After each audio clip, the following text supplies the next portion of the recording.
Kali ini kita akan menjelajahi sejarah jalur rempah, interkoneksi, dan keberadaan bangsa asing di Nusantara sebelum kedatangan bangsa Eropa. Mari kita mulai perjalanannya.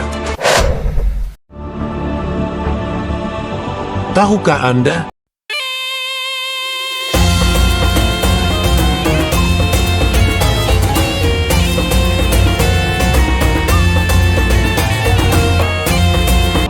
Bahwa rempah-rempah yang berasal dari Indonesia mampu merubah alur peradaban dunia.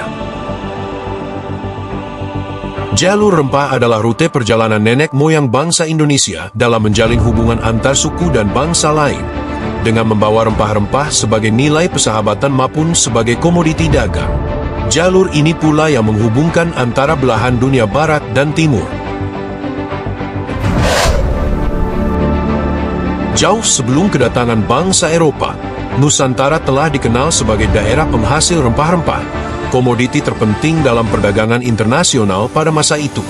Rempah-rempah telah digunakan penduduk Nusantara dan bangsa lain kala itu, seperti Arab, Cina, India, hingga Eropa, sebagai bumbu masakan, obat-obatan, dan pengawet makanan. Sejarah mencatat manusia telah melakukan perjalanan melintasi ruang. Sejak awal Masehi, termasuk juga orang-orang di Nusantara. Aktivitas melintasi ruang salah satunya didorong oleh kegiatan ekonomi melalui jalur laut.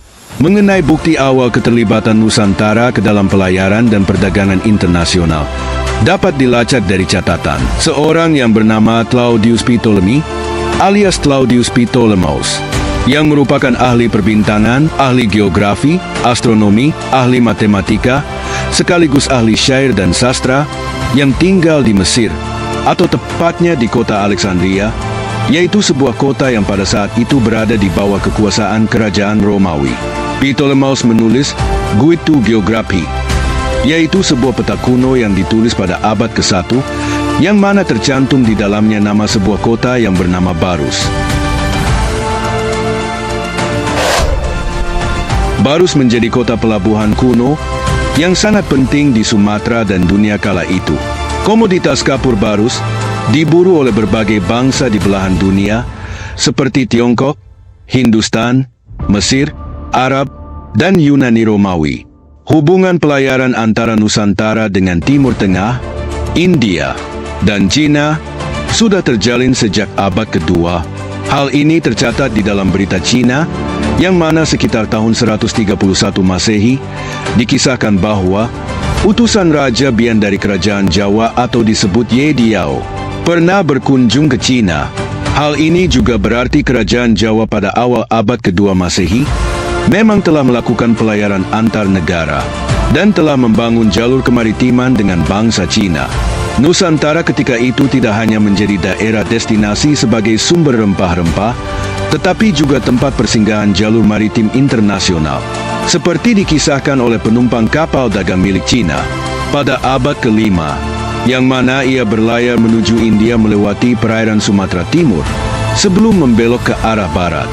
Kemudian Ibnu Battuta, yaitu seorang penjelajah dan intelektual muslim asal negara Maroko, pernah mengunjungi pantai timur Sumatera pada tahun 1345 Masehi, sebelum bertolak menuju ke Cina. Demikian pula dengan seorang pengelana asal Portugis bernama Tom Pires juga pernah mengisahkan perjalanannya mengunjungi Malaka, Jawa, dan Sumatera pada tahun 1512 sampai 1515. Ia menulis pengalaman dalam bukunya berjudul Summa Oriental Quae Trata Duma Roxo Ate Auscins, atau bermakna ikhtisar wilayah timur, dari Laut Merah hingga negeri Cina, bahwa telah ada interaksi yang intens antara orang-orang asli Nusantara dengan bangsa asing. Pelayaran internasional lintas benua telah berlangsung dan berkembang lama. Rempah-rempah dibawa oleh nenek moyang kita melintasi batas wilayah nasional, regional bahkan global. Di Asia Tenggara misalnya, hingga ke wilayah Champa dan Kamboja.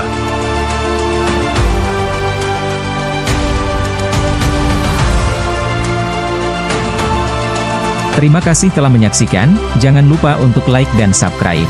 Karena like dan subscribe itu gratis. Dan share video ini bila Anda rasa bermanfaat. Terima kasih.